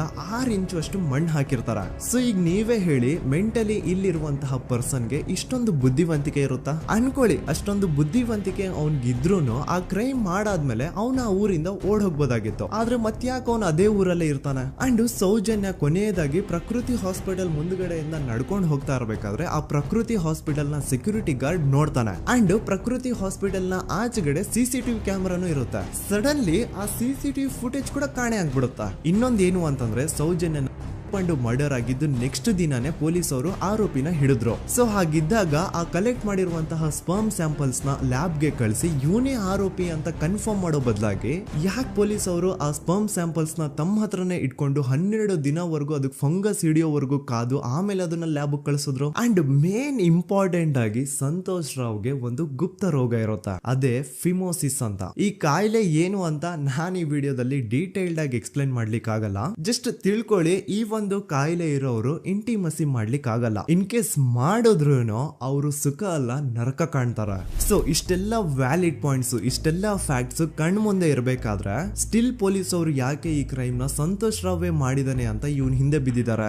ಯಾಕೆ ಅವರು ಈ ಕ್ರೈಮ್ ಇವನ್ ಬಿಟ್ರೆ ಬೇರೆ ಯಾರಾದ್ರೂ ಮಾಡಿರ್ಬೋದಲ್ಲ ಅಂತ ಆ ಆಂಗಲ್ ಅಲ್ಲಿ ಇನ್ವೆಸ್ಟಿಗೇಷನ್ ಮಾಡ್ತಿಲ್ವಲ್ಲ ಅಂತ ಪೊಲೀಸ್ ಅವರ ಇನ್ವೆಸ್ಟಿಗೇಷನ್ ಮೇಲೆ ಈಗ ಕ್ವಶನ್ ಬರುತ್ತೆ. So after hearing all of this ಎಲ್ಲರಿಗೂ ಈಗ ಪೊಲೀಸ್ ಅವರ ಇನ್ವೆಸ್ಟಿಗೇಷನ್ ಮೇಲೆ ಡೌಟ್ ಬರುತ್ತೆ. ಅಂಡ್ ಈವನ್ ಸೌಜನ್ಯ ಅವ್ರ ಮನೆಯವರು ಕೂಡ ನಿಜವಾದ ಆರೋಪಿ ಸಂತೋಷ್ ಅಲ್ಲ ಅಂತ ತಮ್ಮ ಅಭಿಪ್ರಾಯನ ವ್ಯಕ್ತಪಡಿಸ್ತಾರೆ. ಆಗ ಅಲ್ಲಿವರೆಗೂ ಸಂತೋಷ್ ರಾವ್ನ ಗಲ್ಲಿಗೇರಿಸಿ ಅಂತ ಏನು student protest and public protest ಎಲ್ಲ ನಡೀತಾ ಇತ್ತು, ಈಗ ಅದೆಲ್ಲ ನಿಂತ್ ಹೋಗಿ ಎಲ್ಲಾ ಹೇಟ್ ರೈಡ್ ಪೊಲೀಸ್ ಅವ್ರ ಕಡೆಗೆ ಹೋಗುತ್ತೆ. ಪೊಲೀಸ್ ಅವರು ಈ ಕೇಸಲ್ಲಿ ಕರಪ್ಟ್ ಆಗಿದ್ದಾರೆ, ಪೊಲೀಸ್ ಅವರೇ ಸತ್ಯ ಮುಚ್ಚಿಡ್ಲಿಕ್ಕೆ ಟ್ರೈ ಮಾಡ್ತಿದ್ದಾರೆ. ಹಾಗಾಗಿ ಈ ಕೇಸ್ ನ ಇನ್ ಮುಂದೆ ಪೊಲೀಸ್ ಅವರಲ್ಲದೆ ಸಿಬಿಐ ಅವರು ಇನ್ವೆಸ್ಟಿಗೇಷನ್ ಮಾಡಬೇಕು, ಈ ಕೇಸ್ ನ ಸಿಬಿಐ ಒಪ್ಸಿ ಅಂತ ಅಗೇನ್ ಪ್ರೊಟೆಸ್ಟ್ ಗಳು ಸ್ಟಾರ್ಟ್ ಆಗ್ತವೆ. ಸೊ ಧರ್ಮಸ್ಥಳದಲ್ಲಿ ಇಷ್ಟೊಂದು ಹೋರಾಟಗಳಾಗ್ತಿದಾವೆ, ಒಬ್ಳು ಹುಡುಗಿ ಜೊತೆ ಇಷ್ಟೊಂದು ಅನ್ಯಾಯ ಆಗಿದೆ, ಆದ್ರೂ ಸಹ ಧರ್ಮಾಧಿಕಾರಿ ಏನು ಮಾತೇ ಆಡ್ತಿಲ್ವಲ್ಲ ಈ ಹುಡುಗಿ ಬಗ್ಗೆ ಅಂತ ಜನರು ಪ್ರಶ್ನೆ ಮಾಡಿದಾಗ ಆಗ ಧರ್ಮಾಧಿಕಾರಿನೂ ಜನರು ಮುಂದೆ ಬಂದ್ಬಿಟ್ಟು ಈ ಕೇಸ್ ನ ಸಿಬಿಐ ಒಪ್ಸಿ ಅಂತ ಹೋರಾಟ ಮಾಡ್ತಾರ. ನಂತರ ಈ ಒಂದು ಕೇಸು ಪೊಲೀಸ್ ಅವರಿಂದ ಸಿಬಿಐ ಕೈಗೆ ಹೋಗುತ್ತೆ. ಸಿಬಿಐ ಕೈಗೆ ಹೋಗಿದ ತಕ್ಷಣ ಇಲ್ಲೇನು ಸತ್ಯ ಹೊರಗೆ ಬಂದಿಲ್ಲ. ಆ ಸಿಬಿಐ ಅವರು 3-4 ವರ್ಷ ಟೈಮ್ ತಗೊಂಡು ಮತ್ತೆ ಈ ಒಂದು ಕೇಸ್ ನ ರೀ ಇನ್ವೆಸ್ಟಿಗೇಷನ್ ಮಾಡ್ತಾರ. ಆದ್ರೆ ಅಲ್ಲೇನು ಇನ್ವೆಸ್ಟಿಗೇಷನ್ ಮಾಡ್ಲಿಕ್ಕೆ ಉಳ್ದೇ ಇರಲ್ಲ. ಆ ಪೊಲೀಸ್ ಅವರು ಅವ್ರ ಕೈಯಲ್ಲಿ ಈ ಕೇಸು ಇದ್ದಷ್ಟು ದಿನ ಎಷ್ಟಾಗುತ್ತೋ ಅಷ್ಟು ಎವಿಡೆನ್ಸ್ ನ ಡಿಸ್ಟ್ರಾಯ್ ಮಾಡ್ಬಿಟ್ಟಿರ್ತಾರ. ಸೊ ಹಾಗಾಗಿ ಅಲ್ಲಿ ಸಿಬಿಐ ಅವ್ರಿಗೆ ಇನ್ವೆಸ್ಟಿಗೇಷನ್ ಮಾಡ್ಲಿಕ್ಕೆ ಏನ್ ಉಳ್ದೇ ಇರಲ್ಲ. ಆದ್ರೂ ಸ್ಟಿಲ್ ಅವರು 3-4 ಇಯರ್ಸ್ ಟೈಮ್ ತಗೊಂಡು ನಂತರ ಫೈನಲಿ ಒಂದು ರಿಪೋರ್ಟ್ ನ ಕೋರ್ಟ್ ಗೆ ಸಬ್ಮಿಟ್ ಮಾಡ್ತಾರ. ಅಂಡ್ ಸಿಬಿಐ ಅವರು ಕೋರ್ಟ್ ಗೆ ಸಬ್ಮಿಟ್ ಮಾಡಿರುವಂತಹ ಆ ಒಂದು ರಿಪೋರ್ಟ್ ಅಲ್ಲಿ ಏನಿತ್ತು ಅಂದ್ರೆ ಸಿಬಿಐ ಇನ್ವೆಸ್ಟಿಗೇಷನ್ ಕನ್ಫರ್ಮ್ಸ್ ದಟ್ ಈ ಒಂದು ಕ್ರೈಮ್ ನ ಸಂತೋಷ್ ರಾವೇ ಮಾಡಿದಾನೆ ಅಂತ. ಆದ್ರೆ ಐರಾನಿ ಈಸ್ ಇದೇ ಒಂದು ರಿಪೋರ್ಟ್ ಅಲ್ಲಿ ಇವ್ರು ಏನ್ ಹೇಳ್ತಾರೆ ಅಂದ್ರೆ ಅವ್ರಿಗೆ ಯಾವುದೇ ತರ ಎವಿಡೆನ್ಸ್ ಸಿಕ್ಕಿಲ್ಲ ಅಂತ. ಯಾಕಂದ್ರೆ ಈ ಸೌಜನ್ಯ ಕೇಸು ಪೊಲೀಸ್ ಅವ್ರ ಕೈಯಲ್ಲಿ ಇದ್ದಾಗ ಪೊಲೀಸ್ ಅವರು ತಮ್ಮ ನಿರ್ಲಕ್ಷ್ಯದಿಂದ ಎಲ್ಲಾ ಎವಿಡೆನ್ಸ್ ನ ಕಳ್ಕೊಂಡ್ಬಿಟ್ಟಿರ್ತಾರ. ಅಂತದ್ರಲ್ಲಿ ಯಾವ ಒಂದು ಆಧಾರದ ಮೇಲೆ ಇವರು ಸಂತೋಷ್ ರಾವೇ ಈ ಕ್ರೈಮ್ ನ ಮಾಡಿದ್ದಾರೆ ಅಂತ ಕ್ವಶನ್ ಮಾಡಿದಾಗ ಸಿಬಿಐ ಅವ್ರ ಕಡೆಯಿಂದ ನೋ ಆನ್ಸರ್. ನೋಡಿ, ಮೊದ್ಲು ಈ ಒಂದು ಕೇಸ್ ನ ಪೊಲೀಸ್ ಅವರು ಇನ್ವೆಸ್ಟಿಗೇಷನ್ ಮಾಡಿ ನಂತರ ಈ ಒಂದು ಕೇಸು ಸಿಬಿಐ ಅವ್ರ ಕೈಗೆ ಹೋಗಿ ಅವರು 3-4 ವರ್ಷ ಟೈಮ್ ತಗೊಂಡು ಇನ್ವೆಸ್ಟಿಗೇಷನ್ ಮಾಡಿ ದೆನ್ ಫೈನಲ್ ರಿಪೋರ್ಟ್ ನ ಕೋರ್ಟ್ ಗೆ ಸಬ್ಮಿಟ್ ಮಾಡೋಷ್ಟ್ರಲ್ಲಿ ಸುಮಾರು 5-6 ವರ್ಷ ಕಳೆದು ಹೋಗಿರುತ್ತೆ. ಅಂಡ್ ಸ್ಟಿಲ್ ಈ ಒಂದು ಕೇಸಲ್ಲಿ ಏನೂ ಕನ್ಕ್ಲೂಷನ್ ಸಿಕ್ಕಿರಲ್ಲ. ಎವ್ರಿ ಇಯರ್ ಸೌಜನ್ಯನ ಬರ್ತ್ಡೇ ಇದ್ದಾಗ ಅಥವಾ ತಿಥಿ ಇದ್ದಾಗ ಅವಳನ್ನ ನೆನೆಸ್ಕೊಂಡು ಅವಳ ಹೆಸರಲ್ಲಿ public protest and student protest ನಡೀತಾನೆ ಇರ್ತವೆ. ಸೊ ಒಂದು ದಿನ ಈ ಒಂದು ಪ್ರೊಟೆಸ್ಟ್ ಗಳ ನ್ಯೂಸ್ ಗಿರೀಶ್ ಮುಟ್ಟಣ್ಣನವರ ಗಮನಕ್ಕೆ ಬರುತ್ತೆ. ಯಾರು ಈ ಗಿರೀಶ್ ಮುಟ್ಟಣ್ಣನವರ ಅಂದ್ರೆ ಇವರು very honest X police man. ನೀವು ನಂಬಲ್ಲ, ಇವ್ರು ಪೊಲೀಸ್ ಆಫೀಸರ್ ಇದ್ದಾಗ ಪಬ್ಲಿಕ್ ಅಲ್ಲಿ ಒಬ್ಬ MLA ಹೊಡೆದಿರ್ತಾರ. ಅಷ್ಟೇ ಅಲ್ಲ, ಪೊಲೀಸ್ ಡಿಪಾರ್ಟ್ಮೆಂಟ್ ಅಲ್ಲಿ ಕರಪ್ಷನ್ ಇದೆ, ಕರಪ್ಷನ್ ಇದ್ದಿದ್ ಕಡೆ ನಾನ್ ಇರಲ್ಲ ಅಂತ ಹೇಳ್ಬಿಟ್ಟು ತಮ್ಮ ಪೊಲೀಸ್ ಡ್ಯೂಟಿನ ಬಿಟ್ಬಿಟ್ಟು ಈಗ ಸಮಾಜದಲ್ಲಿ ಏನೇ ಅನ್ಯಾಯ ಆಗಿದ್ರು ಅದ್ರ ಅಗೇನ್ಸ್ಟ್ ವಾಯ್ಸ್ ರೈಸ್ ಮಾಡ್ತಿದಾರ. ಸೊ ಈ ಗಿರೀಶ್ ಮುಟ್ಟಣ್ಣನವರಿಗೆ ಸೌಜನ್ಯ ಕೇಸ್ ಬಗ್ಗೆ ಗೊತ್ತಾದಾಗ ಅವ್ರಿಗೆ ಈ ಕೇಸು ತುಂಬಾನೇ ಕಾಡುತ್ತೆ.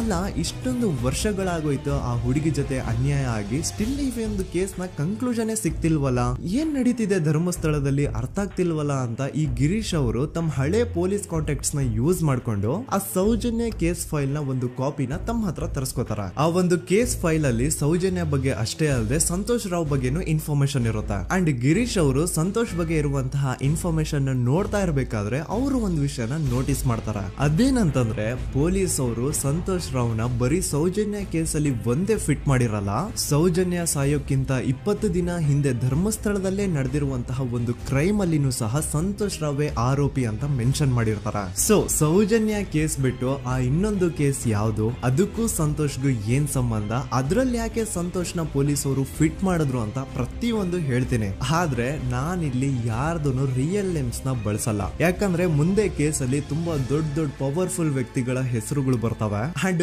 ನನ್ ವಿಡಿಯೋ ಯೂಟ್ಯೂಬ್ ಇಂದ ಡಿಲೀಟ್ ಆಗೋದು ನನ್ಗೆ ಇಷ್ಟ ಇಲ್ಲ. ಹಾಗಾಗಿ ನಾನಿಲ್ಲಿ ಯಾರ್ದೂ ರಿಯಲ್ ನೇಮ್ಸ್ ನ ಬಳಸ್ತಿಲ್ಲ. ಬಟ್ ಯಾರ ಬಗ್ಗೆ ಹೇಳ್ತಿದ್ದೀನಿ ಅಂತ ಒಂದ್ ಸ್ವಲ್ಪ ನೀವೇ ಅರ್ಥ ಮಾಡ್ಕೊಳ್ಳಿ. ನೋಡಿ, ಧರ್ಮಸ್ಥಳದಲ್ಲಿ ಮಾಫಿಯಾ ಕೈಂಡ್ ಆಫ್ ನಡೆಸ್ತಿರುವಂತಹ ಒಂದು ವೆರಿ ಪವರ್ಫುಲ್ ಗೌಡ್ರು ಕುಟುಂಬ ಇದೆ. ಇವ್ರ ಹತ್ರ ಬೇಜನ್ ಆಸ್ತಿ, ಬೇಜನ್ ದುಡ್ಡು, ಬೇಜನ್ ಪವರ್, ಬೇಜನ್ ಇನ್ಫ್ಲೂಯೆನ್ಸ್ ಎಲ್ಲಾನು ಇದೆ. ಆ ಊರಲ್ಲಿ ಈ ಗೌಡ್ರು ಕುಟುಂಬದ್ದು ಎಷ್ಟೊಂದು ಕಂಟ್ರೋಲ್ ಇದೆ ಅಂತಂದ್ರೆ ಅವ್ರನ್ನ ಎದುರು ಹಾಕೊಳ್ಳೋರೆ ಯಾರು ಇಲ್ಲ. ಅಂಡ್ ಈ ಒಂದು ಗೌಡ್ರು ಕುಟುಂಬ ಒಂದು ಪ್ರೈವೇಟ್ ಟ್ರಸ್ಟ್ ಹೆಸರಲ್ಲಿ ಒಂದು ವೆರಿ ಪಾಪ್ಯುಲರ್ ದೇವಸ್ಥಾನನ ಸುಮಾರು ವರ್ಷಗಳಿಂದ ತಲೆ ಮಾರುಗಳಿಂದನೂ ನಡ್ಸ್ಕೊಂಡ್ ಬಂದಿರ್ತಾರ. ಅದೇ ಒಂದು ದೇವಸ್ಥಾನದಲ್ಲಿ 60 ವರ್ಷ ವಯಸ್ಸಾಗಿರುವಂತಹ ನಾರಾಯಣ ನಾರಾಯಣ ಅನ್ನೋ ಒಬ್ಬ ವ್ಯಕ್ತಿ ಮಾವುತನಾಗಿ ಕೆಲಸ ಮಾಡ್ತಿರ್ತಾನೆ. ನಾರಾಯಣ ಅವ್ರ ತಂದೆನೂ ಅದೇ ದೇವಸ್ಥಾನದಲ್ಲಿ ಮಾವುತಾಗಿ ಕೆಲಸ ಮಾಡ್ತಾ ಇದ್ರು, ಅವ್ರ ತಂದೆನೂ ಅದೇ ದೇವಸ್ಥಾನದಲ್ಲಿ ಮಾವುತಾಗಿ ಕೆಲಸ ಮಾಡ್ತಾ ಇದ್ರು. ಸೊ ಹೀಗೆ ತಲೆಮಾರುಗಳಿಂದ ಮಾವುತಾಗಿನೇ ನಾರಾಯಣನ ಕುಟುಂಬ ಆ ಒಂದು ದೇವಸ್ಥಾನದಲ್ಲಿ ಕೆಲಸ ಮಾಡ್ತಾ ಇರುತ್ತೆ. ಸೊ ಒಮ್ಮೆ ತುಂಬಾ ವರ್ಷಗಳ ಹಿಂದೆ ನಾರಾಯಣ ಅವ್ರ ತಂದೆ ಆ ದೇವಸ್ಥಾನದಲ್ಲಿ ಮಾವುತಾಗಿ ಕೆಲಸ ಮಾಡ್ತಾ ಇರ್ಬೇಕಾದ್ರೆ ಆಗಿನ ದೇವಸ್ಥಾನದ ಧರ್ಮಾಧಿಕಾರಿ ಆ ಮಾವುತನ ಕೆಲ್ಸದ ಮೇಲೆ ಇರುವಂತಹ ನಿಷ್ಠೆ, ಅವನ ನಿಯತ್ತು ಅಂಡ್ ತಲೆಮಾರುಗಳಿಂದ ಅವರು ದೇವಸ್ಥಾನಕ್ಕೆ ಸಲ್ಲಿಸ್ತಿರುವಂತಹ ಸೇವೆನ ಮೆಚ್ಚಿ ಆ ಧರ್ಮಾಧಿಕಾರಿ ಆ ನಾರಾಯಣ ಅವ್ರ ತಂದೆ ಆ ಮಾವುತನಿಗೆ ಒಂದು ಜಮೀನ ಕೊಡ್ತಾರೆ ಆಸ್ ಎ ಗಿಫ್ಟ್ ಆಗಿ. ಸೊ ಈಗ ಫ್ಲಾಶ್ ಬ್ಯಾಕ್ ಇಂದ ಒಂದ್ ಸ್ವಲ್ಪ ಮುಂದೆ ಬರುವ 2010-11ರಲ್ಲಿ ಯಾವೊಂದು ಜಮೀನ ಆಗಿನ ಧರ್ಮಾಧಿಕಾರಿ ನಾರಾಯಣ ಅವ್ರ ತಂದೆಗೆ ಆಸ್ ಎ ಗಿಫ್ಟ್ ಆಗಿ ಕೊಟ್ಟಿದ್ರು, ಈಗ ನಾರಾಯಣ ಅವ್ರ ತಂದೆ ಸತ್ ಹೋಗಿ ಆ ಒಂದು ಜಮೀನು ನಾರಾಯಣ ಹೆಸರಿಗೆ ಆಗಿರುತ್ತೆ. ಅಂಡ್ ಆಗಷ್ಟೇ ಗೊತ್ತಾಗುತ್ತೆ ಆ ಜಮೀನ ವೆರಿ ಆಪೋಸಿಟ್ ಒಂದು ದೊಡ್ಡ ಹೈವೇ ಬರ್ತಿದೆ ಅಂಡ್ ಅದರಿಂದ ಜಮೀನ ರೇಟು 10 ಪಟ್ಟು ಜಾಸ್ತಿ ಆಗುತ್ತೆ ಅಂತ. ಸೊ ಈ ವಿಷಯ ಗೊತ್ತಾಗಿ ನೋಡಿ ದಾನ ಮಾಡದಂತಹ ಧರ್ಮಾಧಿಕಾರಿ ಅಂತೂ ಸತ್ ಹೋದ್ರು, ಆದ್ರೆ ಅವ್ರ ಮುಂದಿನ ಪೀಳಿಗೆ ಅವ್ರಿಗೆ ಈ ಜಮೀನ್ ಮೇಲೆ ಕಣ್ಬಿದ್ದು ನಾರಾಯಣ ಅವ್ರ ಹತ್ರ ಆ ಜಾಗನ ವಾಪಸ್ ಕೇಳ್ತಾರ. ಆದ್ರೆ ನಾರಾಯಣ ಕೊಡಲ್ಲ. ಇಲ್ಲ, ನಾನ್ ಯಾಕೆ ಕೊಡ್ಲಿ, ನಮ್ ತಂದೆಯಿಂದ ಸಿಕ್ಕಿರುವಂತಹ ಜಮೀನ್ ಇದು, ನಮ್ ತಂದೆಯ ಕೊನೆ ಗುರುತು ಇದು ನನ್ನ ಹತ್ರ ಇರೋದು, ಸೊ ಇದನ್ನ ನಾನು ಯಾವುದೇ ಕಾರಣಕ್ಕೂ ಬಿಟ್ಕೊಡಲ್ಲ ಅಂತ ಆ ಗೌಡ್ರು ಕುಟುಂಬನ ನಾರಾಯಣ ಎದುರು ಹಾಕೋತಾರ. ಆಗ ಗೌಡ್ರು ಕುಟುಂಬದವ್ರಿಗೆ ಕೋಪ ಬಂದು ಅವ್ರೇನ್ ಮಾಡ್ತಾರೆ ಅಂದ್ರೆ ನಾರಾಯಣ ಮನೆಗೆ ನೀರಿನ ಸಪ್ಲೈ ಇರುತ್ತಲ್ವಾ ಅದನ್ನ ಬಂದ್ ಮಾಡ್ತಾರ, ಎಲೆಕ್ಟ್ರಿಸಿಟಿ ಸಪ್ಲೈನು ಕಟ್ ಆಫ್ ಮಾಡ್ತಾರ, ಊರಲ್ಲಿರುವಂತಹ ಎಲ್ಲಾ ಚರಂಡಿಗಳನ್ನ ಕ್ಲೀನ್ ಮಾಡಿ ಆ ಕಸ ಏನಿರುತ್ತೋ ಅದನ್ನ ತಂದು ನಾರಾಯಣ ಮನೆ ಮುಂದೆ ಹಾಕ್ತಾರ. ಇಷ್ಟೇ ಅಲ್ಲ, ನಾರಾಯಣ ಅವ್ರ ಹೆಂಡತಿ ಮಕ್ಕಳು ಎಲ್ಲಾದ್ರೂ ಆಚೆ ಹೋಗ್ತಾ ಬರ್ತಾ ಇದ್ರೆ ಅವ್ರನ್ನ ಕೆಟ್ಟದಾಗ ಬೈಯೋದು, ಹೊಡ್ಕೊಳ್ಳೋದು, ಬಡ್ಕೊಳ್ಳೋದೆಲ್ಲ ಮಾಡ್ತಿರ್ತಾರ. ಇಷ್ಟೆಲ್ಲ ಆಗ್ತಾ ಇದ್ರು ಸ್ಟಿಲ್ ನಾರಾಯಣ ಮಾತ್ರ ಆ ಜಾಗನ ಬಿಟ್ಕೊಡಲ್ಲ. ಆ ಜಾಗದಗೋಸ್ಕರ ನೀನ್ ಬೇಕಿದ್ರೆ ಇದನ್ನೆಲ್ಲ ಸಹಿಸ್ಕೊಂಡಿರಪ್ಪ, ನಮ್ ಕೈಲಂತೂ ಆಗಲ್ಲ ಅಂತ ನಾರಾಯಣನ ಹೆಂಡತಿ ಮಕ್ಕಳು ಅವನ್ನ ಬಿಟ್ಟು ಬೇರೆ ಊರಿಗೆ ಹೋಗ್ಬಿಡ್ತಾರ. ಈಗ ಮನೆಯಲ್ಲಿ ನಾರಾಯಣ ಅಂಡ್ 45 ವರ್ಷ ವಯಸ್ಸಿರುವಂತಹ ನಾರಾಯಣ ಅವ್ರ ತಂಗಿ ಯಮುನಾ ಅವ್ರು ಮಾತ್ರ ಇಬ್ರೇ ಇರ್ತಾ ಇದ್ರು. ಸೊ ಒಂದೊಳ್ಳೆ ಅವಕಾಶ ನೋಡ್ಕೊಂಡು 21 ಸೆಪ್ಟೆಂಬರ್ 2012 ಮನೆಯಲ್ಲಿ ನಾರಾಯಣ ಹಾಗೂ ಯಮುನಾ ಇರ್ಬೇಕಾದ್ರೆ ಯಾರೋ ಮನೆ ಒಳಗಡೆ ನುಗ್ಗಿ ನಾರಾಯಣನ್ಗೆ ಹೊಡೆದು ಯಮುನಾಗೂ ಸಹ ಹೊಡೆದು ನಂತರ ಅವಳು ಮಾಡಿ ದೆನ್ ನಾರಾಯಣ ಹಾಗೂ ಯಮುನನ ತಲೆನ ಒಂದು ರುಬ್ಬಗುಂಡಿಂದ ಚಚ್ಚಿ ಸಾಯಿಸ್ಬಿಡ್ತಾರ. ಈ ಕೊಲೆ ಆಗಿದ್ದು ಕಳ್ಳತನಗೋಸ್ಕರ ಅಂತ ಪೊಲೀಸ್ ಅವರು ತಮ್ಮ ರಿಪೋರ್ಟ್ ಅಲ್ಲಿ ಬರೀತಾರ. ಆದ್ರೆ ಪಾಯಿಂಟ್ ಏನ್ ಗೊತ್ತಾ, ಆ ಮನೇಲಿ ಒಂದ್ ಸ್ವಲ್ಪನೂ ಹಣ ಆಗ್ಲಿ ಅಥವಾ ಬಂಗಾರ ಆಗ್ಲಿ ಕಳ್ಳತನ ಆಗಿರಲ್ಲ. ಕಳ್ಳತನ ಆಗಿರೋದು ಕೇವಲ ಆ ಮೇನ್ ರೋಡ್ ಅಲ್ಲಿ ಇದ್ದಂತಹ ಪ್ರಾಪರ್ಟಿ ಪೇಪರ್ಸ್. ಎಂತ ಕೋಇನ್ಸಿಡೆನ್ಸ್ ನೋಡಿ, ಯಾವ ಒಂದು ಜಮೀನಿನ ಪತ್ರ ನಾರಾಯಣ ಮನೆಯಿಂದ ಕಳ್ಳತನ ಆಗಿದ್ವೋ ಅದೇ ಒಂದು ಜಮೀನಲ್ಲಿ 10 ವರ್ಷ ಆದ ನಂತರ ಒಂದು ದೊಡ್ಡ ಹೋಟೆಲ್ ಸ್ಥಾಪನೆ ಆಗುತ್ತೆ ಅಂಡ್ ಆ ಹೋಟೆಲ್ ನ ಇನಾಗ್ರೇಷನ್ ಗೆ ಚಿಕ್ಕ ಗೌಡ್ರು ಬರ್ತಾರ. ಸೊ ಈಗೇನು ನಾರಾಯಣ ಹಾಗೂ ಯಮುನನ ಕೊಲೆ ಆಗಿದ್ಯೋ ಇದಾಗಿದ್ದು 20 ದಿನ ಆದ್ಮೇಲೆ ಸೌಜನ್ಯ ಜೊತೆ ಅಂತ ನಿರ್ದಯ ಘಟನೆ ಆಗಿದ್ದು. ಸೊ ಪೊಲೀಸ್ ಅವರು ಸೌಜನ್ಯ ಕೇಸಲ್ಲಿ ಸಂತೋಷ್ ರಾವ್ನ ಫಿಟ್ ಮಾಡೋದಲ್ದೆ ಈ ಒಂದು ನಾರಾಯಣ ಹಾಗೂ ಯಮುನಾ ಕೇಸಲ್ಲೂ ಸಹ ಸಂತೋಷ್ ರಾವ್ನೆ ಫಿಟ್ ಮಾಡಿರ್ತಾರ. ಇಲ್ಲಿ ಡೇಟ್ಸ್ ನ ಸ್ವಲ್ಪ ನೆನ್ಪಿಟ್ಕೊಳ್ಳಿ. ನಾರಾಯಣ ಹಾಗೂ ಯಮುನನ ಕೊಲೆ ಆಗಿದ್ದು 21 ಸೆಪ್ಟೆಂಬರ್ 2012 ಅಂಡ್ ಸಂತೋಷ್ ರಾವ್ ಧರ್ಮಸ್ಥಳ ಬಂದಿದ್ದು 9 ಅಕ್ಟೋಬರ್ 2012, 20 ದಿನ ಆದ್ಮೇಲೆ. ಸೊ ನಾರಾಯಣ ಹಾಗೂ ಯಮುನನ ಕೊಲೆ ಆದಾಗ ಊರಲ್ಲೇ ಇಲ್ದೆ ಎಲ್ಲೋ ಶೃಂಗೇರಿಯಲ್ಲಿ ಯಾವುದೋ ಒಂದು ಹೋಟೆಲ್ ಅಲ್ಲಿ ಕೆಲಸ ಮಾಡ್ತಿದ್ದಂತಹ ಸಂತೋಷ್ ರಾವ್ ಹೇಗೆ ಈ ಒಂದು ಕೇಸಲ್ಲಿ ಆರೋಪಿ ಆಗ್ತಾನೆ? ಸೊ ಇದೇ ಒಂದು ಪಾಯಿಂಟ್ ನ ನೋಟಿಸ್ ಮಾಡಿ ಗಿರೀಶ್ ಮುಟ್ಟಣ್ಣನವರು ಧರ್ಮಸ್ಥಳಕ್ಕೆ ಬಂದು ಸಂತೋಷ್ ನ ಲಾಯರ್ ಜೊತೆ ಡಿಸ್ಕಸ್ ಮಾಡ್ತಾರ. ದೆನ್ ಫೈನಲಿ ಏನೋ ತಪ್ಪು ಮಾಡದೆ ಸುಳ್ಳು ಆರೋಪಗಳಿಂದ ಕರಪ್ಟ್ ಪೊಲೀಸ್ ಆಫೀಸರ್ಸ್ ನ ಮಿಸ್ಲೀಡಿಂಗ್ ಇನ್ವೆಸ್ಟಿಗೇಷನ್ ಇಂದ ಸಂತೋಷ್ ರಾವ್ ತನ್ನ ಜೀವನದ 8-10 ವರ್ಷನ ಜೈಲಲ್ಲಿ ಕಳೆದು ಫೈನಲಿ ರಿಲೀಸ್ ಆಗ್ತಾನೆ. ಒಂಥರ ಈ ಕೇಸಿಂದ ಸಂತೋಷ್ ರಾವ್ನ ಇಡೀ ಲೈಫ್ ಸ್ಪಾಯ್ಲ್ ಆಗೋಯ್ತು. ಈಗ ಸಂತೋಷ್ ರಾವ್ ರಿಯಲ್ ಆರೋಪಿ ಅಲ್ಲ ಅಂತ ಕೋರ್ಟ್ ಅಲ್ಲಿ ಪ್ರೂವ್ ಆಯ್ತು. ಹಾಗಿದ್ರೆ ರಿಯಲ್ ಆರೋಪಿ ಯಾರು? ಪೊಲೀಸ್ ಅವರು ಯಾಕೆ ಕೇಸಲ್ಲಿ ಇಷ್ಟೊಂದು ಅನ್ಫೇರ್ ಇನ್ವೆಸ್ಟಿಗೇಷನ್ ಮಾಡಿದ್ರು? ಯಾರ ರಿಯಲ್ ಹೆಸರನ್ನ ಮುಚ್ಚಿಡ್ಲಿಕ್ಕೆ ಪೊಲೀಸ್ ಆಫೀಸರ್ಸ್ ಈ ಒಂದು ಕೇಸಲ್ಲಿ ಸಂತೋಷ್ ರಾವ್ನ ಸಿಗ್ಹಾಕ್ಸಿದ್ರು? ಇದೆಲ್ಲ ಥಿಂಕ್ ಮಾಡ್ತಾ ಹೋದ್ರೆ ನೋಡಿ ಆ ಊರಲ್ಲಿ ಆ ಪೊಲೀಸ್ ಆಫೀಸರ್ಸ್ಗೆ ಲಂಚ ಕೊಡೋಷ್ಟು, ಒಂದು ಪೊಲೀಸ್ ಇನ್ವೆಸ್ಟಿಗೇಷನ್ ನ ಸ್ಟಾಪ್ ಮಾಡೋಷ್ಟು ಅಥವಾ ಇನ್ವೆಸ್ಟಿಗೇಷನ್ ನ ಮಿಸ್ಲೀಡ್ ಮಾಡೋಷ್ಟು ಇನ್ಫ್ಲುಯೆನ್ಸ್ ಆಗ್ಲಿ, ಪವರ್ ಆಗ್ಲಿ ಅಥವಾ ಮನಿ ಆಗ್ಲಿ ಊರಿನ ಗೌಡ್ರು ಹತ್ರ ಮಾತ್ರ ಇದ್ದಿದ್ದು. ಸೊ ಈಗ ಸಂಶಯದ ಮುಳ್ಳು ಗೌಡ್ರು ಕಡೆ ತಿರುಗುತ್ತಾ. ನೋಡಿ, ಪೊಲೀಸ್ ಅವರು ಸುಮ್ನೆ ಸಂತೋಷ್ ರಾವ್ನ ನಾರಾಯಣ ಹಾಗೂ ಯಮುನಾ ಕೇಸಲ್ಲಿ ಫಿಟ್ ಮಾಡಿದ್ರು. ಈಗ ಆ ಒಂದು ಕೊಲೆ ಪ್ರಕರಣಕ್ಕೂ ಸಂತೋಷ್ ರಾವ್ಗೂ ಏನು ಸಂಬಂಧನೇ ಇರ್ಲಿಲ್ಲ. ಹಂಗೆ ಥಿಂಕ್ ಮಾಡಿ, ನಾರಾಯಣ ಸತ್ರೆ ಅಥವಾ ಅವನ ತಂಗಿ ಯಮುನಾ ಸತ್ರೆ ಯಾರಿಗ ಅಡ್ವಾಂಟೇಜ್ ಆಗುತ್ತೆ? ಊರಿನ ಗೌಡ್ರಿಗೆ, ಯಾಕಂದ್ರೆ ಅವ್ರಿಗೆ ಜಮೀನ್ ಸಿಗುತ್ತಾ. ಸೊ ಈಗ ನಾರಾಯಣ ಹಾಗೂ ಯಮುನಾ ಕೇಸಲ್ಲಿ ಸಂತೋಷ್ ರಾವ್ ಆರೋಪಿ ಅಲ್ಲ ಅಂತ ಪ್ರೂವ್ ಆದ್ಮೇಲೆ, ಹಾಗಿದ್ರೆ ಆ ಕೊಲೆ ಮಾಡಿದವ್ರು ಯಾರು ಅಂತ ಹಾಗೆ ಥಿಂಕ್ ಮಾಡಿದ್ರೆ ಗಿರೀಶ್ ಮುಟ್ಟಣ್ಣನವರಿಗೆ ಆ ಊರಿನ ಗೌಡ್ರ ಮೇಲೆ ಡೌಟ್ ಬರುತ್ತಾ. ಅದೇ ಒಂದು ಡೌಟ್ ಅಲ್ಲಿ ಗಿರೀಶ್ ಮುಟ್ಟಣ್ಣನವರು ಮಹೇಶ್ ತಿಮ್ರೊಡ್ಡಿ ಅಂತ ಇನ್ನೊಬ್ರ ಜೊತೆ ಸೇರ್ಕೊಂಡು ಈ ಹಿಂದೆ ಆ ಒಂದು ಊರಲ್ಲಿ, ಆ ಧರ್ಮಸ್ಥಳದಲ್ಲಿ ಈ ಊರಿನ ಗೌಡ್ರು ಯಾವ್ದಾವ್ದೆಲ್ಲ ಕ್ರೈಮ್ಗಳು ಮಾಡಿದಾರೆ ಅಂತ ಊರಿನ ಜನರಿಂದ ತಿಳ್ಕೊತಾರ. ನಂತರ ಆ ಊರಿನ ಜನ ಯಾವ್ದಾವ್ದೆಲ್ಲ ಮ್ಯಾಟರ್ಸ್ ಹೇಳಿದ್ರು ಆ ಕೇಸ್ ಫೈಲ್ಸ್ ನೆಲ್ಲ ತಿರುಗಿಸಿ ಮುರುಗಿಸಿ ನೋಡಿದಾಗ ನೀವು ನಂಬಲ್ಲ, ಸೌಜನ್ಯ ಕೇಸ್ ಏನೇನು ಅಲ್ಲ, ಅದಕ್ಕಿಂತ ಭೀಕರ ಕೊಲೆಗಳು ಧರ್ಮಸ್ಥಳದಲ್ಲಿ ಆಗಿವೆ. ಅಂಡ್ ಎಲ್ಲಾ ಕೊಲೆಗಳ ಹಿಂದೆ ಗೌಡ್ರು ಕುಟುಂಬದ್ದೇ ಕೈ ಇದೆ ಅಂತ ಎದ್ದು ಕಾಣಿಸುತ್ತೆ. 1977 ವೇದಾವಲ್ಲಿ ಕೇಸ್. ಧರ್ಮಸ್ಥಳ ಹತ್ತಿರ SDM ಪ್ರೈಮರಿ ಅಂಡ್ ಹೈಸ್ಕೂಲ್ ಅಂತ ಒಂದು ಸ್ಕೂಲ್ ಇರುತ್ತೆ. ಅಂಡ್ ಈ ಒಂದು ಪ್ರೈವೇಟ್ ಸ್ಕೂಲ್ ಬೇರೆ ಯಾರ್ದು ಅಲ್ಲ, ಆ ಗೌಡ್ರು ಕುಟುಂಬದ. ಈ ಸ್ಕೂಲ್ ಅಲ್ಲಿ 1977 ಅಲ್ಲಿ ವೇದಾವಲ್ಲಿ ಅಂತ ಒಬ್ರು ಟೀಚರ್ ವರ್ಕ್ ಮಾಡ್ತಿರ್ತಾರ. ವೇದಾವಲ್ಲಿ ಆ ಟೀಚರ್ ಜಾಬ್ಗೆ ತುಂಬಾನೇ ಓವರ್ ಕ್ವಾಲಿಫೈಡ್. ಅವರ ಕ್ವಾಲಿಫಿಕೇಶನ್ಸ್ ನ ಗಮನದಲ್ಲಿ ಇಟ್ಕೊಂಡ್ರೆ ಅವ್ರಿಗೆ HM ಅಥವಾ ಪ್ರಿನ್ಸಿಪಲ್ ನ ಪೋಸ್ಟ್ ಸಿಗ್ಬೇಕು. ಆದ್ರೂ ಸಹ ವೇದಾವಲ್ಲಿ ಆಸ್ ಎ ಟೀಚರ್ ಆಗಿನೇ ಕೆಲಸ ಮಾಡ್ಕೊಂಡು ಹೋಗ್ತಿರ್ತಾರ. ಒಮ್ಮೆ ಏನಾಗುತ್ತೆ, ಸ್ಕೂಲ್ ಅಲ್ಲಿ ಪ್ರಿನ್ಸಿಪಲ್ ನ ಪೋಸ್ಟ್ ಖಾಲಿ ಆಗುತ್ತೆ. ಅಂಡ್ ಆ ಒಂದು ಪೋಸ್ಟ್ ಗೆ ಎಲ್ರು ಏನ್ ಅನ್ಕೊಳ್ತಾರೆ, ವೇದಾವಲ್ಲಿನೇ ಸೆಲೆಕ್ಟ್ ಮಾಡೋದು ಅಂತ. ಆದ್ರೆ ವೇದಾವಲ್ಲಿಯ ಕ್ಯಾಸ್ಟ್ ಬೇರೆ ಇದೆ ಅನ್ನೋ ಒಂದೇ ಒಂದು ಕಾರಣಕ್ಕೆ ಆ ಪ್ರಿನ್ಸಿಪಲ್ ನ ಪೋಸ್ಟ್ ವೇದಾವಲ್ಲಿಗೆ ಸಿಗದೆ ಬೇರೆ ಯಾರನ್ನೋ ತಂದು ಕೂರಿಸ್ಬಿಟ್ಟಿರ್ತಾರ. ಇದ್ರಿಂದ ಟೀಚರ್ ವೇದಾವಲ್ಲಿಗೆ ತುಂಬಾ ಕೋಪ ಬಂದು ಅವ್ರ ಸ್ಕೂಲ್ ಮುಂದೆ ಪ್ರೊಟೆಸ್ಟ್ ಮಾಡೋದ್ ಸ್ಟಾರ್ಟ್ ಮಾಡ್ತಾರ. ಅಂಡ್ ಈ ವಿಷಯ ಸ್ಕೂಲ್ ನ ಓನರ್ಸ್ ಗೆ ಇಷ್ಟ ಆಗಲ್ಲ. ಸೊ ಅವರು ಆ ಕೋಪನ ಹಾಗೆ ಮನ್ಸಲ್ಲಿ ಇಟ್ಕೊಂಡಿರ್ತಾರ.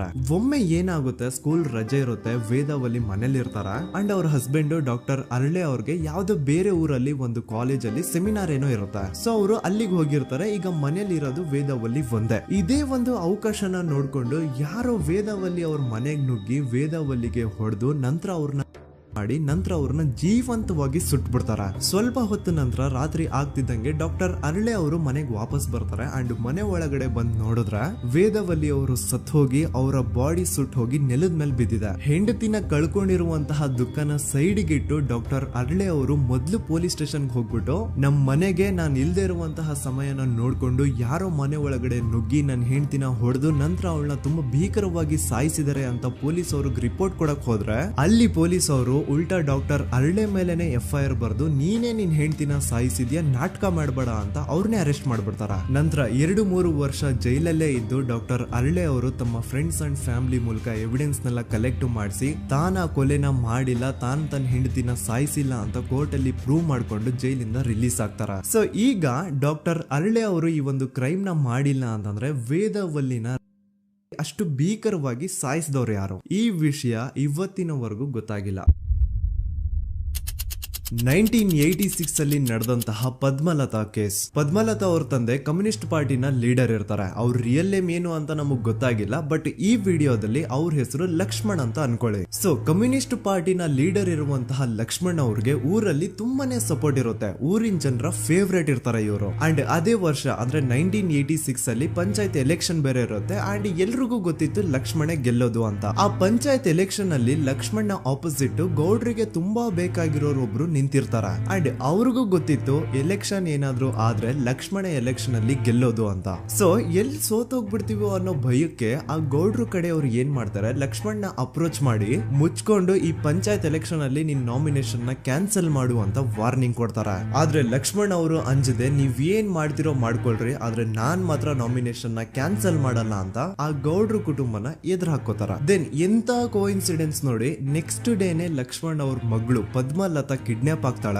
ಸುಮಾರು 56 ದಿನ ಅವಳನ್ನ ಯಾರೋ ಕಿಡ್ನಾಪ್ ಮಾಡ್ತಾರೆ. ಅಂಡ್ ಆ 56 ದಿನ ಡೈಲಿ ಅವಳನ್ನ ಶೋಷಣೆ ಕೂಡ ಮಾಡ್ತಾರ. ನಂತರ 56 ದಿನ ಆದ್ಮೇಲೆ ಪದ್ಮಲತನ ಬಾಡಿ ನೇತ್ರಾವತಿ ನದಿಲಿ ತೇಲ್ತಾ ಸಿಗುತ್ತಾ. ಆಸ್ ಎಕ್ಸ್ಪೆಕ್ಟೆಡ್ ಈ ಕೇಸಲ್ಲೂ ಪೊಲೀಸ್ ಅವ್ರ ಕಡೆಯಿಂದ ಪ್ರಾಪರ್ ಇನ್ವೆಸ್ಟಿಗೇಷನ್ ಆಗಲ್ಲ. ಅಂಡ್ ಯಾರ್ ಪದ್ಮಲತನ ಕಿಡ್ನಾಪ್ ಮಾಡಿದ್ರು, ಯಾರು ಅವಳನ್ನ 15 ದಿನವರೆಗೂ ಶೋಷಣೆ ಮಾಡಿ ನಂತರ ಅವಳನ್ನ ಅಷ್ಟು ಭೀಕರವಾಗಿ ಸಾಯಿಸಿದ್ರು ಅಂತ ಇವತ್ತಿನ ದಿನದವರೆಗೂ ಗೊತ್ತಾಗಿಲ್ಲ.